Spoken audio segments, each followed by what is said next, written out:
बस्ती माता की।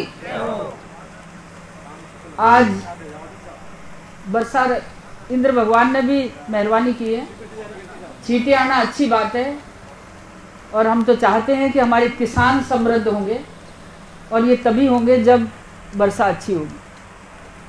आज इस समारोह में भारतीय जनता पार्टी के हमारे ज़िले के अध्यक्ष भाई डॉक्टर रतन जी, उनके साथ पार्टी के सभी पदाधिकारी, मंडल अध्यक्ष, उपाध्यक्ष, और साथ ही हमारे चेयरमैन रहे लालसोट में भाई जगदीश जी। और मैं सोचती हूँ कि आज एक अद्भुत व्यक्तित्व के धनी भाई अनिल जी बैठे हैं, जिन्होंने खादी को पूरे देश में अपने नाम से, दौसा के नाम से प्रचारित किया है। जो पहला झंडा आज़ादी का बना, पहला झंडा, वो झंडा अड़ूदा गांव में दौसा जिले में बना था, और यहाँ के कपड़े से ही हमारे देश का आज़ादी का पहला झंडा फहराया गया था। मैं इसके साथ ही और बात आपसे कहना चाहूँ कि स्थानीय भाई, मेरे बड़े बड़े भाई हैं, भाई सीताराम जी बैठे हैं, महेश जी हैं, रामजी लाल जी हैं, मोतीलाल जी हैं, भरतलाल जी हैं, सत्यनारायण जी हैं, पूर्व सरपंच हैं, शंभूलाल जी हैं, लड्डू लाल जी प्रजापति हैं, और मैं नाम सबके ना भी ले पाऊँ तो मैं आपको, ये माइक को ठीक करो, नाम सबके नाम भी ले पाऊँ तो मैं सबको एक बार बहुत बहुत प्रणाम करती हूँ, और सबकी भावनाओं को मेरे मन में लेकर इस गांव के विकास के लिए आगे बढ़ती हूँ। आज आपके गांव में एक काम बहुत बड़ा हुआ, और वो है हमारा आत्मनिर्भर भारत को शुरुआत की है चरखा निर्माण से, कि चरखे उन 40 बहनों को दिए हैं, और हमारी बड़ी बहन, उनको भी एक चरखा और दिया जाए। माइक को नियमित करो भाई। तो मैं आपको ये निवेदन करूं कि आप अपने आप पर विश्वास करें। कोई भी नेता किसी भी गांव को संपन्न तभी कर सकता है जब उस गांव के सारे लोग उसके साथ हों, और सारे लोग जब साथ होंगे, सारे लोग जब साथ होंगे, एक मत से आगे चलेंगे और सब मन बनाकर चलेंगे, तो गांव चमत्कार हो सकता है। गांव में आदर्श गांव ही नहीं, आत्मनिर्भर गांव भी बन सकता है। इसका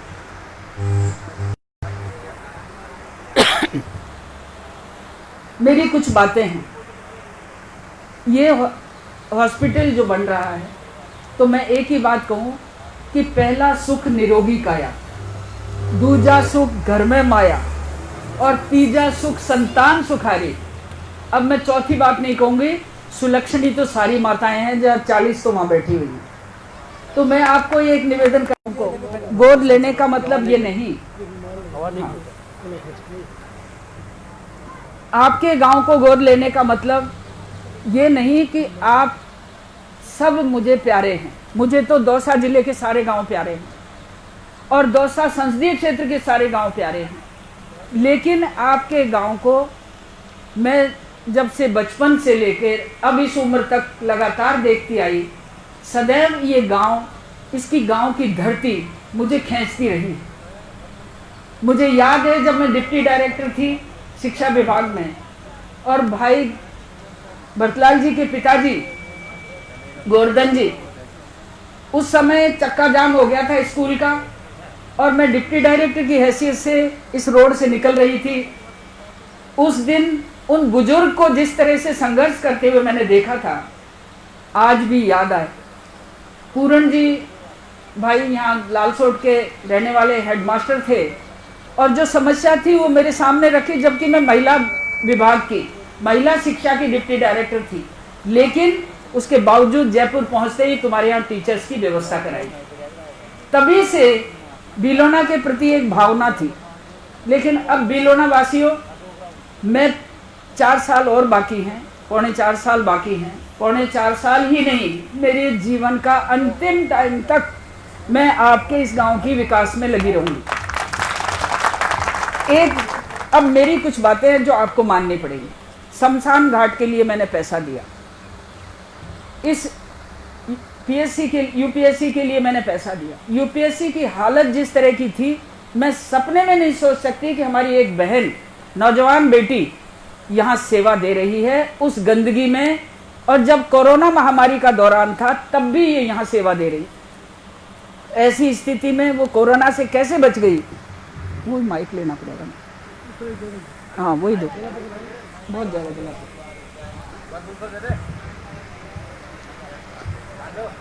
बहुत गला खींच रहा है, बहुत ज़्यादा खींच रहा है। ला ला जल्दी ला। एक बात जरूर कहूँगी कि आज जो संख्या यहाँ मौजूद है, इस संख्या में आधी संख्या बाहर की है, गांव वालों की नहीं है। क्या गांव में बिलोना में इतने ही बुजुर्ग हैं और नौजवान एक भी नहीं है? ये काम बिना नौजवानों के आगे नहीं हो सकता। नौजवान जब हमारे साथ जुड़ेंगे, उनकी इच्छाएं हम जानेंगे, उनके मन की बात को हम समझेंगे। व्यापारी अभी भी दुकानों पे बैठे हैं क्योंकि वो एक दिन अपनी दुकान का काम नहीं छोड़ सकते। तो कैसे सोचते हो कि 15 के 30 लाख कर दे? ये कैसे मांग करी आपने?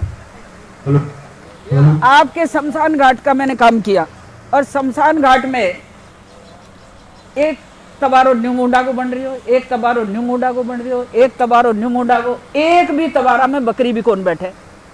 आपको सबको सोचना चाहिए कि यदि सारे तबारों को आप डिसमेंटल कर दें और एक बड़ा बरामदा बना दें, और जिन जिन के नाम से वो तबारे बने हैं उनके नाम की पट्टिका आप बरामदे में लगा दें। ये काम आपको करना पड़ेगा, हमको तो हम तो नहीं कर सकते। 2 लाख दे दूं, 2 की जगह 4 दे दें, तब भी आपके शमशान घाट का सौंदर्यकरण नहीं होगा, और अंतिम यात्रा तो वहीं करनी पड़ेगी।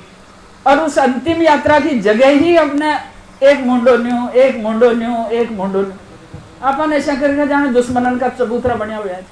मित्रों के चबूतरे बनाइए, एक बरामदा बनाइए, उसका एक बरामदे में सब भाइयों का जो जाने वाले जिनके नाम से बना है उनके नाम का खूब गोल्डन अक्षरों में, सोने के अक्षरों में लिख के पट्टिका लगा दो, सदा सदा देखे। और जब आप अंतिम यात्रा में भाई को लेके जाते हैं किसी बुजुर्ग को, तो कम से कम वो बरामदा बैठने के तो काम आए। ये आपको देखना पड़ेगा और ये आपको ही करना पड़ेगा। मैं आपके बीच में कभी भी मीटिंग में बैठ सकती हूँ, मेरे सुझाव दे सकती हूँ। आज दूसरा सुझाव और देना चाहती हूँ। मुझे नहीं पता था कि बिलोना का जो एंट्री द्वार है, जहाँ खादी का खंडहर है, उसकी बगल में आपका खंडहर है। उस खंडहर के कितने मालिक हैं? आप क्यों नहीं उसको एक बनाकर पार्क बना दें या मैरिज गार्डन का रूप दे दें, तो मैं एमपी कोटे से उसको भी पूरा कर सकती हूँ। लेकिन आप सबको तय करना पड़ेगा।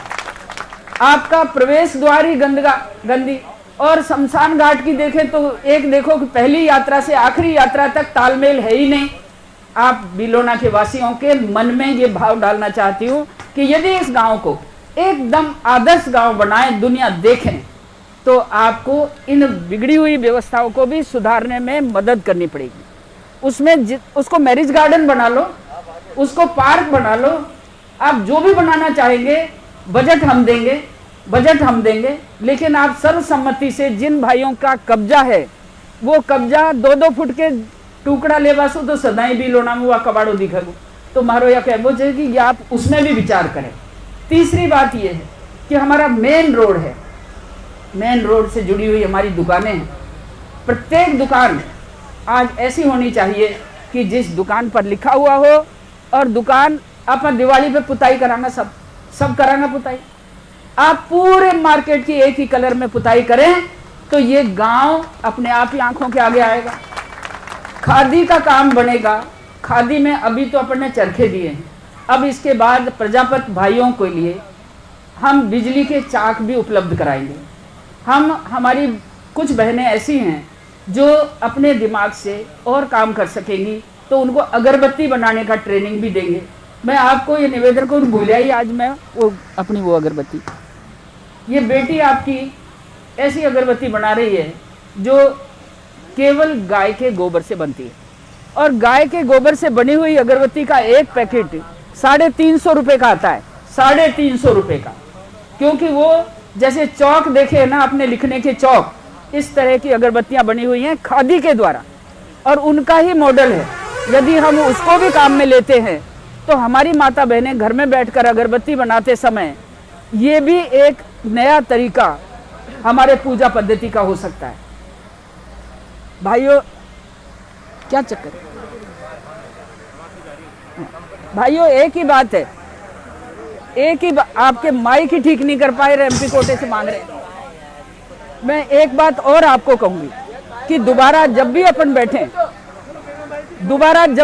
बैठें और मैं सोचती हूँ कि आप देर मत करो, हमको ये काम चालू हो जाएगा, डॉक्टर साहब की जिम्मेदारी है पूरा कराना, और डॉक्टर साहब खुद देखेंगे, ठेकेदार आप देखेंगे, काम गलत नहीं होना चाहिए, गांव वाले चौकसी करेंगे। मेरी पार्टी का या मेरा कोई दलाल नहीं है, ना ही कोई बिचौलिया है जो किसी भी तरह की इस राशि से करप्शन की बात करे हमारे कौन। और ये निश्चित है कि ये मुकेश जी आपका ही बेटा है, मैं भी अपना बेटा और भाई समझती हूँ कि रात दिन जहाँ जहाँ बाधाएं आई मैं बराबर इनको फ़ोन करती कि आप जब वहाँ जाओ, दौसा जाओ, आप खादी वालों के पास जाओ, भाई अनिल जी के पास भी ये गए और वहाँ से ये एनओसी भी लाए। और अपना बस स्टैंड, अब बस स्टैंड स्कूल के सामने बनेगा, अब उसको भी जितना जल्दी आप शिलान्यास करेंगे जितना जल्दी वो काम होगा। बस स्टैंड के भी 2 लाख रुपए हमने जारी कर दिए हैं। और मैं आपको ये निवेदन करूं कि ये काम जैसे ही पूरे होते हैं और पूरे होने के तुरंत बाद सबसे पहले नौजवानों के हाथ में रोजगार हो। हमारे यहाँ डेयरी का भी काम है, डेयरी का काम कोई ना कोई करता है, आसपास के गांव वाले उस पर दूध लेकर भी आते हैं। ये आत्मनिर्भरता के छोटे छोटे कदम हम उठाएंगे तो हमारे घर में आत्मनिर्भरता आएगी, धन संपत्ति आएगी। मैं सवाई माधोपुर आपसे दूर नहीं है, मैं 15-20 मिनट में आपके गांव में आ जाऊंगी जब भी आप मुझे पुकारेंगे। लेकिन आप जब भी बैठें कोई ना कोई नया विचार लेकर बैठें, नया काम लेकर बैठें। मैंने ये कहा था कि किसान भाइयों की उन्नति से बिलोना की उन्नति है। किसान के खेत में पैदा आएगी तो बिलोना के बाजार में कमाई आएगी। तो मैं आपको ये भी निवेदन करना चाहती हूँ कि हमारे किसान भाई फलों पर आए, अमरूद आंवले की खेती लगाएं और जिससे कि उसके एक एक बीघा में 1.5 2 लाख की पैदा हो। और जब तक पैदा हमारे ज़्यादा नहीं होगी, पैसा घर में नहीं आएगा, तब तक हम विकास नहीं कर सकते। आज ये मोटरसाइकिल चोरना, किसी की डोरी काटना, किसी के घर में जाकर छापा मारना, ये बातें हमारी क्यों हो रही हैं? क्योंकि घर में गरीबी है, खाने को नहीं है। कोरोना महामारी ने, ये जो महामारी आई है ये अपने देश की नहीं है, ये संसार की महामारी है। इस महामारी ने अपन को बहुत चीज़ सिखाई है।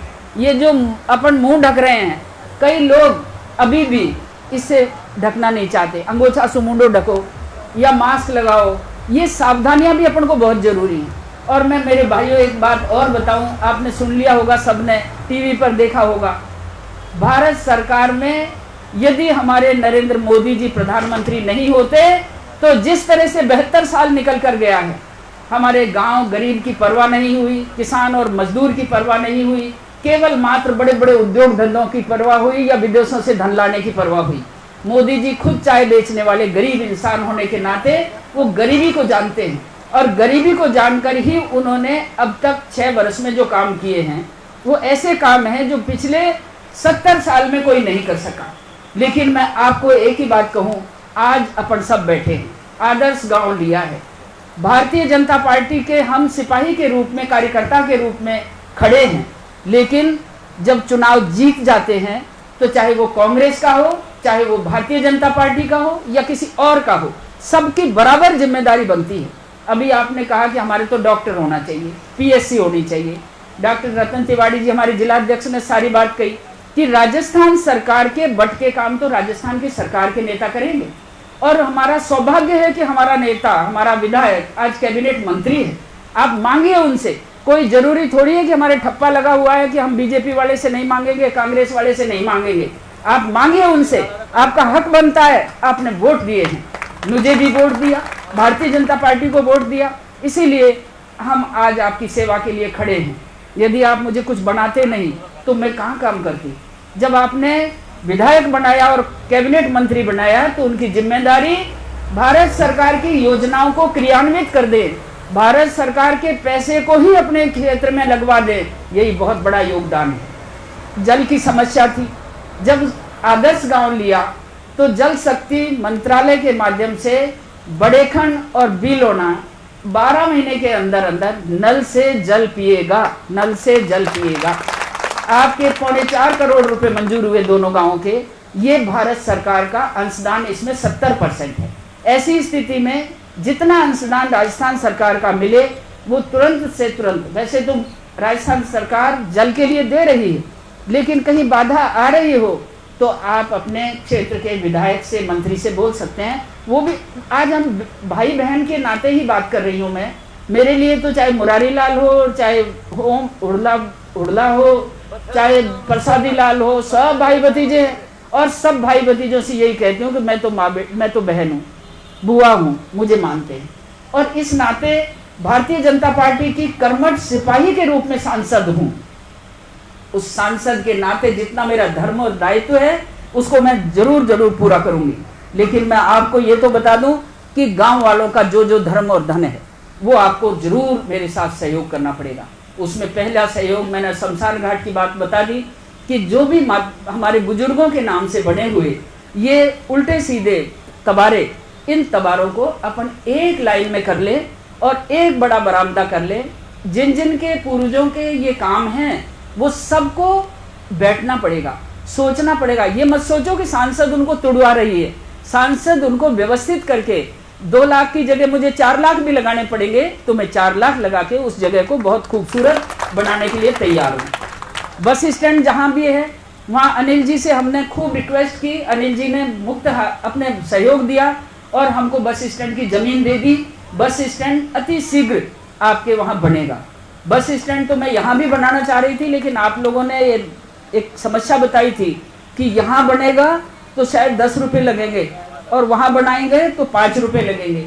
लेकिन उसके साथ साथ मेरे मन में एक बात और थी कि हमारे स्कूल में बच्चियाँ बहुत हैं, वो बच्चियाँ भी सुगमता से उस बस स्टैंड का उपयोग कर सकेंगी, इसलिए वो जरूरी था। अब आपने सुना होगा कि नई शिक्षा नीति लागू हो गई। नई शिक्षा नीति में हमारे गांव के गरीब भाई बहन अपने बच्चों को पढ़ाने के लिए, कोचिंग के लिए जमीन तक बेच रहे हैं। उसके बावजूद भी कोई गारंटी नहीं कि उनको नौकरी मिल जाए। ऐसी स्थिति क्यों बनी? क्योंकि हमारी जो शिक्षा व्यवस्था है, ये शिक्षा व्यवस्था केवल क्लर्क, मास्टर या पेंट शर्ट पैर बढ़िया काम करने वाली लोगों को पैदा करती है। सारे के सारे पढ़ने वाले ना तो बाबू बनेंगे, ना कलेक्टर बनेंगे, ना एसपी बनेंगे, और सारे के सारे पढ़ने वाले मास्टर भी नहीं बन सकते। ऐसी स्थिति में जब वो जो कुछ नहीं बन पाते तो उनके माता पिता की हालत बहुत खराब होती है और उनकी खुद की हालत भी निराशाजनक होती है। अभी जो नई शिक्षा नीति है ये बहुत बड़ी ज्ञान की बात है। इस बहुत बड़ा इसमें सोचने और समझने और पढ़ने की ज़रूरत है। हम हमारे मंडल अध्यक्षों को, हमारे कार्यकर्ताओं को और आप अपने गाँव में जो पढ़े लिखे लड़के हैं, पढ़े लिखे नौजवान हैं, उनको भी हम समझाएंगे कि इस नई शिक्षा नीति में क्या व्यवस्था है। पहली व्यवस्था जरूर मैं आपको समझा देती हूँ कि 3 वर्ष से 5 वर्ष का बच्चा अपना यदि अंग्रेजी स्कूल में पढ़ने जाता है तो पैसे वाले तो अंग्रेजी में भेज देंगे, लेकिन गरीब का बच्चा तो आंगनवाड़ी के सामने बैठ करके और वो मुरमुरे खा के घर आ जाता है। जबकि 3 वर्ष से 5 वर्ष की आयु के बच्चों को ही सबसे मजबूत और उनकी नींव को मजबूत करने की शिक्षा होनी चाहिए। वो शिक्षा कौन देगा? वो शिक्षा परिवार और समाज देगा। समाज में हमारे शिक्षक, अब मैं भी शिक्षक रही हूँ और 30 वर्ष तक शिक्षा का काम किया, लेकिन मैंने भी ये देखा है कि शिक्षक केवल चौक लेके बोर्ड पे पढ़ाने के अलावा 40 मिनट का पीरियड खत्म होते ही भाग जाओ चुने। बच्चे ने समझा नहीं समझा, रटा नहीं रटा, फिर उसको कह देते हैं कोचिंग में। माँ बाप के दिमाग में यह बात बैठ गई कि बिना ट्यूशन के हमारो छोरो आगे कौन बढ़ सके। ट्यूशन में पैसा खर्च करते हैं, 90%, 95%, 99% बच्चे नंबर लेते हैं, उसके बावजूद भी वो बच्चे पिछड़ जाते हैं। उनकी हालात क्या होते हैं? नई शिक्षा नीति में 3 वर्ष की आयु से और 18 वर्ष की आयु को पार करने से पहले कक्षा 12 तक पास करेगा वो, इसमें 3 वर्ष की आयु से और 12वीं पास करते करते 18 वर्ष की उम्र होगी। उस उम्र में अपनी मातृभाषा में ज्ञान होगा, अपनी क्षेत्रीय भाषा में ज्ञान होगा, क्योंकि रटने से बच्चा केवल रट करके किताब में कॉपी में उतार सकता है, लेकिन उसको ये नहीं पता कि सदा सत्य बोलो ये क्या है। वो नहीं जानता सदा सत्य बोलो, वो तो जानता है कि A for apple, B for boy, इतना ही जानता है। इसके बाद हृदय में ज्ञान की जो धारा है वो उसके बिल्कुल नहीं है। तभी तो जाकर आज माँ बाप का अनादर कर बैठते हैं, बुजुर्गों का अनादर कर बैठते हैं। और ऐसी परिस्थिति में अब जो नई शिक्षा नीति आएगी, वो नई शिक्षा नीति भारत की होगी, भारत के लिए होगी। भारत पुनः सोने की चिड़िया बनने की ओर अग्रसर होगा। मैं विस्तार इसलिए नहीं दे सकती जबकि मैंने उसको पढ़ रखा है, विस्तार भी दे सकती हूँ लेकिन समय नहीं है। आप जितने भाई बहन सुन रहे हैं उसमें ये विश्वास करें कि नई शिक्षा नीति 1986 में जो आई थी, वो शिक्षा नीति अपने व्यावसायिक ढांचे को नहीं संभाल पाई। व्यावसायिक ढांचा, किसान का बेटा किसान की खेती को तो जाने, आज जब तक वो नहीं जानेगा, हिंदुस्तान के 80% हम किसान हैं या मजदूर हैं जो गांव में रहते हैं, गांव के धंधे करते हैं। अभी यदि हम कांग्रेस के उस अध्यक्ष पप्पू से पूछे कि मूंगफली ऊपर आओ कि नीचे, तो उनको कहीं पतो को अपना बच्चान को या पतो होना चाहिए कि कौन सी फसल कैसे होती है, कैसे पैदा होती है, कब इसका जिन्स है, कौन सा व्यापार कैसे होता है, उस व्यापार में फायदा कैसे होगा, कौन सा ऐसा काम है जिसमें हम 2 रुपए की जगह 100 रुपए कमा सकते हैं। मैं आपके सामने कहती हूँ कि मैं एक साल में 15 लाख का गोबर बेचती हूँ। गोबर 15 लाख का एक साल में, आपके सामने है, जाकर देखो। एक दिन का 48,000 का दूध बेचती हूँ और 40 आदमी मेरे पास काम करते हैं। उन 40 के घर पेट में अंश जाता है और हमारे पेट में अंश आता है। हम ईमान और धर्म से यदि कोई व्यवसाय करना चाहते हैं तो खेती से जुड़ा हुआ, गांव से जुड़ा हुआ, छोटे उद्योग से जुड़ा हुआ, आज वो चरखे से सूत काटेंगी, सूत से कपड़ा बुनेगा, कपड़ा बिकेगा, उस पोजीशन तक, मार्केटिंग तक की व्यवस्था खादी बोर्ड करता है, खादी ग्रामोद्योग करते हैं। तो हम जब अपने पास केवल मेहनत करनी है और मेहनत से पैसा कमाना है। आज घर घर के अंदर वस्त्र की आवश्यकता होती है, घर घर के अंदर अगरबत्ती की आवश्यकता है, घर घर में मसालों की आवश्यकता है। और कोरोना महामारी के दौरान लालसोट जाना बंद हो गया, जयपुर जाना बंद हो गया। और मैं सोचती हूँ कि हमारी हेल्थ कर्मी, हमारी ये बहन जो यहाँ बैठकर, हमारे ये डॉक्टर यहाँ बैठकर जो हमें कान की दवाई, पेट की दवाई, दर्द की, सिर की दर्द दवाई दी, उसी से हम बचे हैं, उसी से हम बचे हैं। बड़े बड़े शहरों में अपने यहाँ से कोई भी मास्टर रिटायर होता है और क्या खा बना लियो मकान के, जयपुर में बना लियो मैंने तो, और जयपुर में खा बना लियो कि प्रताप नगर की गली में बना लियो।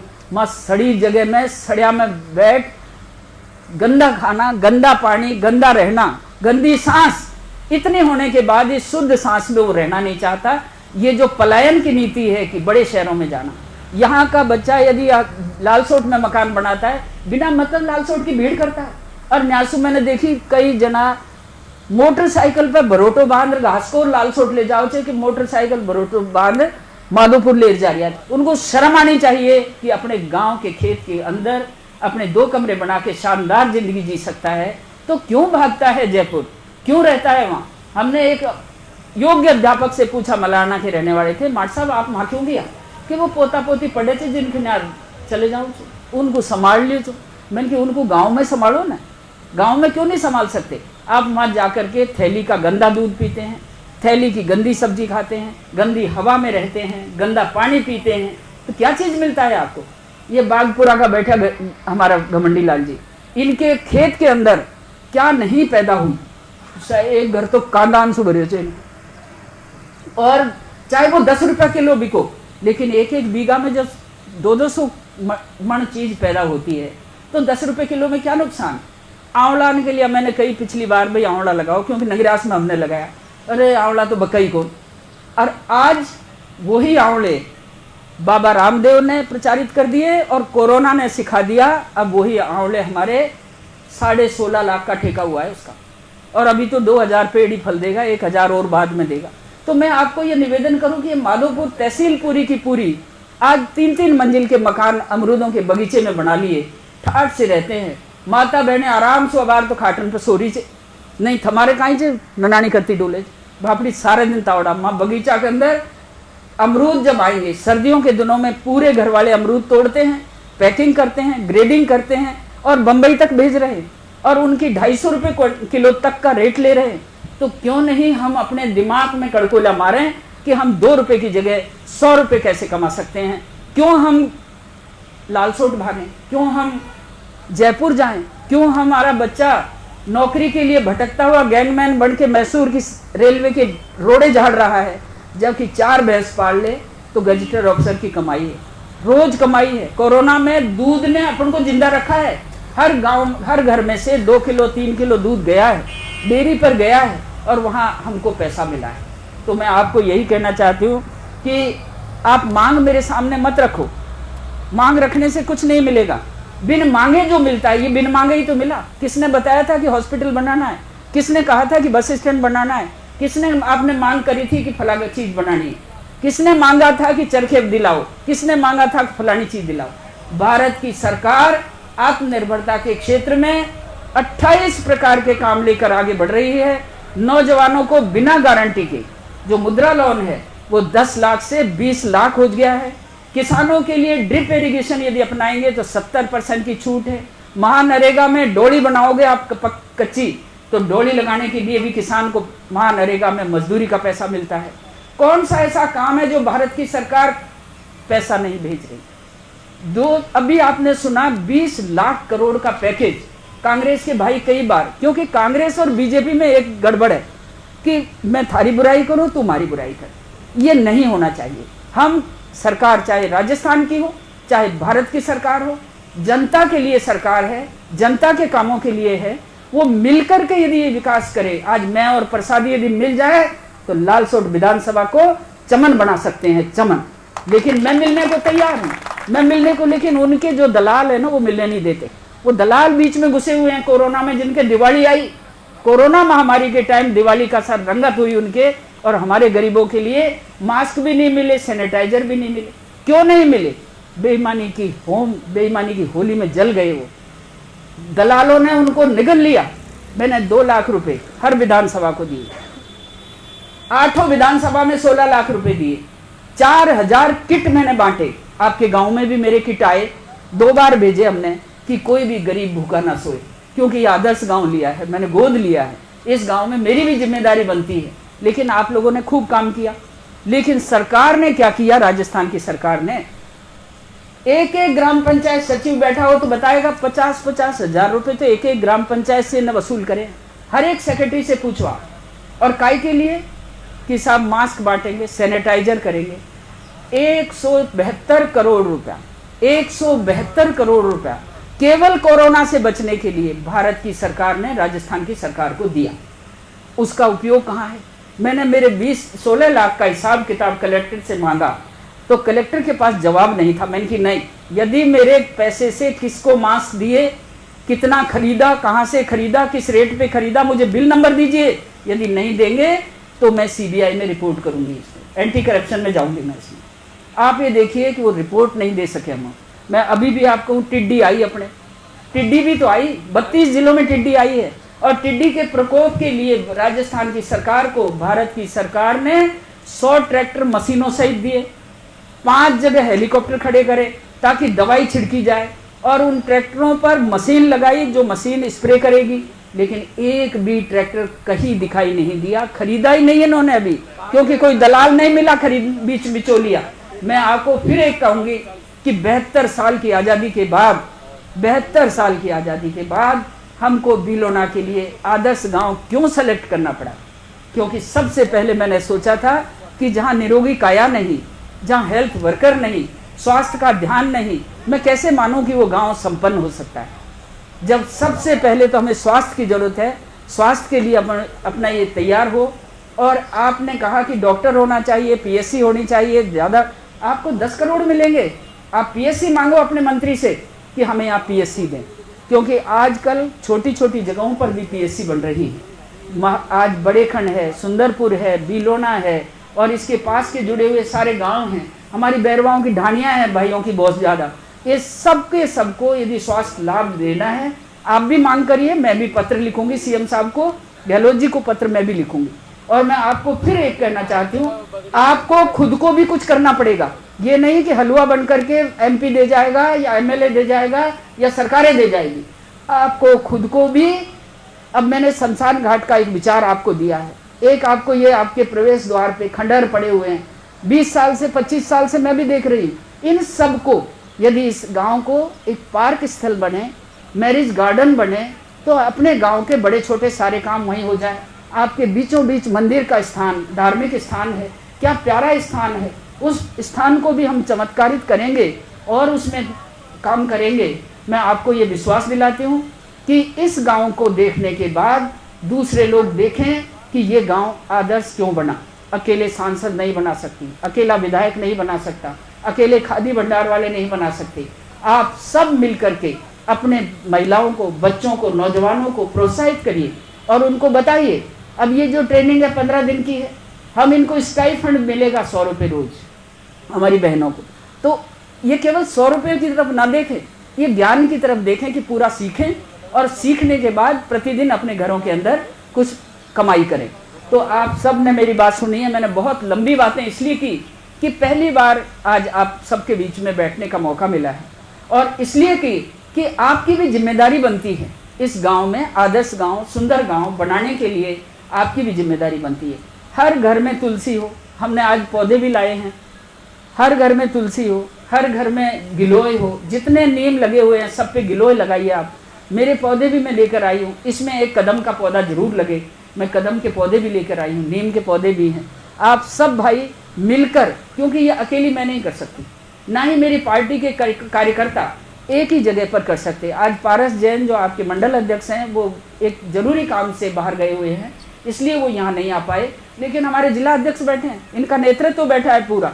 हमारी पार्टी केवल सेवा के लिए पार्टी है। हमारी पार्टी वोट तो हमारे काम से दोगे आप, और जो निकम्मे वोट देते हो निकम्मेपन से, वो तो आप कांग्रेस को देते ही आए हो ना।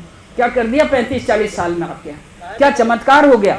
मैं ये भी प्रश्न इसलिए नहीं करना चाहती क्योंकि हकीकत देख रही हूँ। मैं भी तो तुम्हारी बहन बेटी हूँ, मैं भी तो तुम्हारी अपनी हूँ, मैं भी एक कार्यकर्ता हूँ, इसलिए मैं ये सारी बातें आपको कही। भारत सरकार की योजनाओं की चर्चा करूँ तो मुझे चाहिए 4 दिन। हर योजना को खुद पढ़ती हूँ। आपको योजना का लाभ लेने के लिए बैंकों तक जाना पड़ेगा, आपको योजना को समझनी पड़ेगी। और अब टेक्नोलॉजी का ज़माना है, आप टेक्नोलॉजी के अंदर हमारे बेटा बेटी एक्सपर्ट हैं। आप उस पर देखिए कि ग्रामीण विकास मंत्रालय की साइट पर हमारे गांव के लिए कौन कौन सी योजनाएं हैं। आप देखिए कृषि विभाग के मंत्रालय की तरफ साइट पर, उस पर सारी चीज़ आपको मिलेगी। आप उसे डाउनलोड करें, आप उसको पढ़ें, आपके बच्चे उसको जानते हैं टेक्नोलॉजी को, आप उसके माध्यम से सारी चीज़ें जानिए कि मोदी क्या करता है और गहलोत क्या करता है, ये जान लीजिए। अब आपने देखी कोरोना जैसी महामारी के अंदर, भयंकर बीमारी के अंदर, ये सब होटलों में बैठे रहे। हम इसकी निंदा नहीं करते क्योंकि उनके पास पैसा है, ऐश आराम करने के लिए उनके पास टाइम है, इसलिए वो करें खूब ऐश आराम, होटलों में जाएं, मस्ती करें, कोरोना न देखें बल्कि ताकत बढ़ाएं, जिम करें, ताश खेलें, गोटियां खेलें, कुछ भी करो हमें। लेकिन हम मेहनत करने वाले लोग हैं, हम चाय बेचने वाले के नेतृत्व में चलने वाले लोग हैं। जो चाय बेचकर अपना गुजारा किया है उसके पीछे पीछे हम चलने वाले लोग हैं, उसकी विचारधारा को लेकर चलने वाले हैं। इसलिए आप सबको आह्वान करती हूँ, गांव आदर्श तभी बनेगा और दोनों गांव आदर्श बनने चाहिए। बड़ेखंड और आपका बिलोन दोनों समान रूप से आगे बढ़ने चाहिए। अगली मीटिंग, अगला जो कार्यक्रम मैं रखूंगी, मैं बड़ेखंड में बैठ के करूंगी। मैं आपको ये निवेदन करती हूँ कि आपके गांव के 3 काम बता दिए। शमशान घाट को सौंदर्यीकरण, आपके बस स्टैंड और आपके खादी वाले एरिया को संभालना। सब भाइयों की ज़मीन है, मिलकर दान कर दो। गांव के लिए दान करना बहुत बड़ी बात होती है। अपने तो भगवान ने 52 अवतार लेकर भी दान के रूप में जो मांगा तो धरती मांगी, तो आप छोटे छोटे कण हैं, दे दीजिए उसको। आपने सब ने मुझे बहुत सुना है, मेरे पार्टी के भाइयों का सम्मान किया है और मेरे साथ आए हुए सभी लोगों का सम्मान किया। आदरणीय अनिल जी, आप ऐसे भाई हैं कि निस्संदेह इस गांव को खादी ग्राम बनाकर छोड़ेंगे, ये मुझे विश्वास है। आप इस बोझ को अपने कंधों पर लेकर जाइए, मैं पूरी तरह से आपके साथ चलकर इस काम को करूंगी। धन्यवाद।